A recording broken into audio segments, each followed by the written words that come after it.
கூலி power house அப்படின்னு சொல்லி மாசா சுற்றுறவங்களை கூட குழந்தை மனசாக்கி அழுக வைக்கிறது தான் இந்த கவுட் ஆத்ரைட்டிஸ்.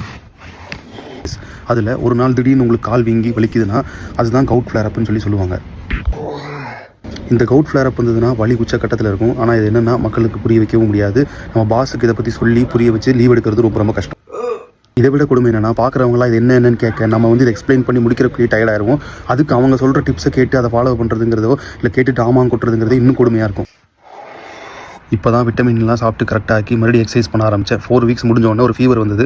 அது முடித்த உடனே அப்படியே கவுட் ஃப்ளேர் அப் வந்துடுச்சு. ஸோ 3-4 டேஸாக அப்படியே எக்ஸசைஸ் மறுபடியும் பண்ண முடியல. கவுட் ஃப்ளேர் அப் இருக்கும்போது எக்ஸசைஸ் பண்ணுறதுங்கிறது முடிஞ்ச வரைக்கும் அவாய்ட் பண்ணுங்கள். பண்ணவே பண்ணாதீங்கன்னு கேட்டால் அது வலி அவ்வளோ இருக்கும். அதே மாதிரி அந்த காலோ ஏதோ ஒரு பார்ட்டோ வெயிட் பேட் பண்ணாமல், அதாவது அது மேலே வெயிட் கொடுக்காமல் இருக்கிறது ரொம்ப ரொம்ப நல்லது. அப்போ தான் சீக்கிரமாக குணமாகும்.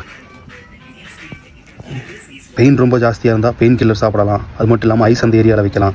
இல்லைனா உங்களால் முடிஞ்ச வரைக்கும் சாக்ஸோ ஷூவோ போடாமல் இருக்கிறதும், அதே மாதிரி ஹைட்டான பொசிஷனுக்கு எலிவேட் பண்ணி படுத்துருக்கிறது தான் பண்ண முடியும்.